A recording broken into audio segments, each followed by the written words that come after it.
didn't take more than a second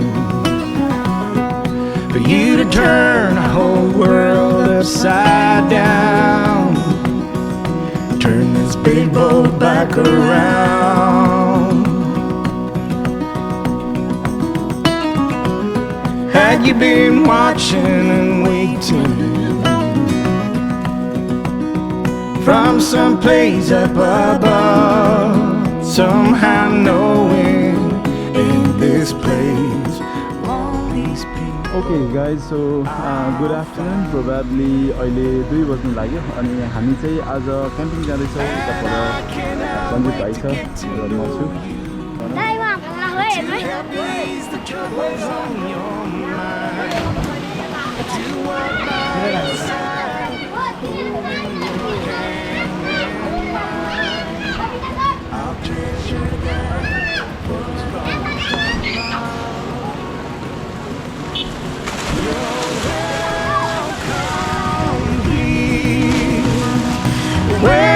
Welcome here.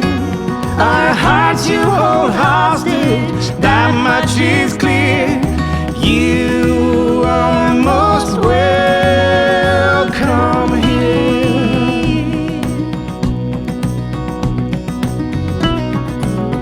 You already have a way with people,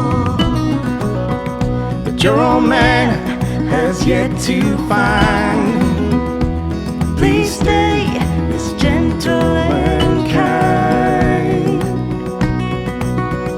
Oh, and none of us can wait to get to know you better, to see who lives behind those.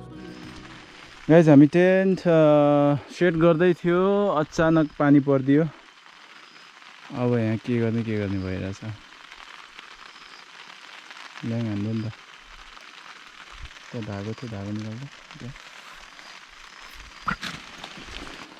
अहिले रातिको 12 बजेछ अनि हामी त अब यहाँ बस्नै नसक्ने अवस्था भयो। पानीले भिजेर हैन, तलबाट पनि पानी माथिबाट पनि पानी। अलि लास्ट आवरमा आएर तयारी भयो।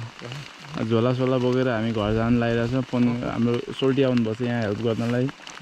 सोल्टीले हेल्प गरेर अब यो टेन्सन खोलेर हामी घरै गएर सुत्ने। No camping. No camping. मिठो क्याम्पिङ भयो। मिठो क्याम्पिङ भयो 12 बजे हैन। पानी के छ भन्नु? बिजोग भयो। बिजोग भयो है। तनाव भयो। लेत्रोकै भयो। यस्तो त्यही भएर लास्ट आवर वाटरप्रुफ त ल्याएको थियो, तर यसको अझै राम्रोसँग व्यवस्थित गर्नै सकिएन। ल अब धेरै नखिचौँ यार, सब भिजिसक्यो, घर भागिहाल्नु पर्छ।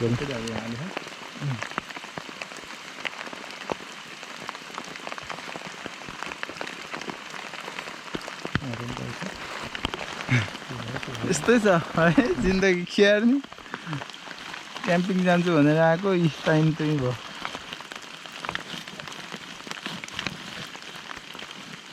सबै ब्याग भयो। एकचोटि हेरौँ त है के भयो।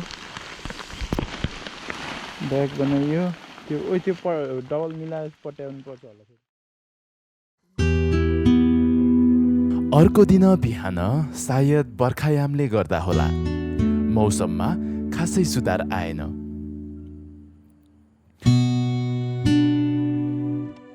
एकैछिनपछि माइजूले खाना खाने निम्तो दिनुभएकाले हामी उतै लाग्यौं। दृश्यमा देखिएको भन्दा कैयौं गुना मिठो माइजूले पकाउनु भएको सुकुटी भात।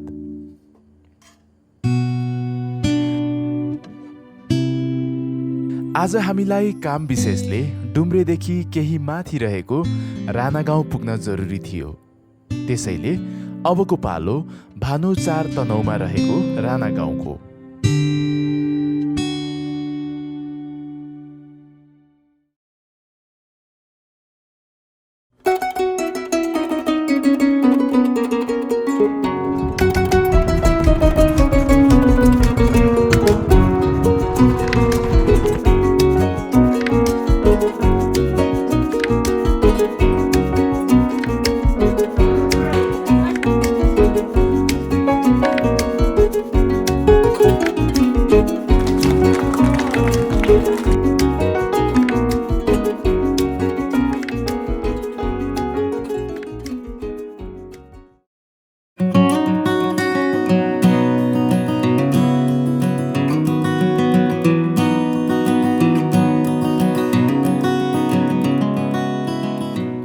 मेरो नाम पदमबहादुर राणा।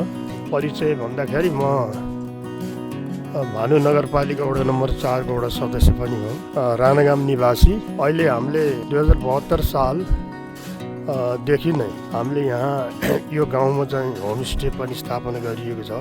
होमस्टेको लागि पाहुनाहरू पनि बसोबास चाहिँ गर्नको लागि आउनुहुन्छ। तर अहिले यस अवस्थामा यो कोभिडले गर्दाखेरि धेरै पाहुनाहरूको आउनलाई कम हुनुभएको छ र हाम्रो यहाँको परम्परागत मगरहरूको बसोबास भएको यो गाउँ, यहाँ हाम्रो रीतिथिति, वेशभूषा, लगाई, खाना सबै हाम्रो मगरे पाराले हुन्छ र जसमा कि हामी विदेशी पाहुनाहरू आउँदा पनि यही परिचय दिने गर्छौँ र यस गाउँको विकासको लागि पनि हामीले धेरै महत्त्वपूर्ण फड्कोहरू चालेका छौँ। पानी पँधेरदेखि लिएर, सडकदेखि लिएर, भवनहरूदेखि लिएर यस्ता क्रियाकलापहरू हामीले धेरै गरिएको छ र फेरि पनि अझै हामीले यस गाउँलाई केही उज्जवल भविष्य देखिएको छ। भर्खरै डुम्रे बेसर सडकदेखि लिएर हाम्रो यो राणागाम 12 किलोमिटरको अन्तरमा छ, जहाँ कि हामी यहाँबाट डुम्रे झर्नको लागि जानु पर्यो भने केही ग्राभेल सडक 3 किलोमिटर चाहिँ ग्राभेल सडक चढेर हामी कालोपत्रे रोडमा चाहिँ पुग्न सकिन्छ। हाम्रो यहाँ टोटल घरधुरी भालडाँडा राणागाउँमा गर्दा 46 घरधुरी छ। कोट कालिका भन्ने हाम्रो यहाँबाट 200 मिटर माथि पर्छ हाम्रो राणागाउँदेखि। एउटा उच्च ठाउँमा छ, जसमा कि कालिका माईको मन्दिर अहिले हजारौँ वर्ष पहिलादेखि हामीले यहाँ आज पूजा गर्दै आएका छौँ र यहाँ हामीले महिनामा पूर्णेको दिनमा, प्रत्येक महिनाको पूर्णेको दिनमा हामी यहाँ एउटा बोका बलि पार्ने गर्छौँ र यो हाम्रो पहिलेदेखिको रीतिथिति हो। रहनसहन र भविष्य चाहिँ उज्जवलै हुन्छ भन्ने मलाई लाग्छ। हवस् त, धन्यवाद।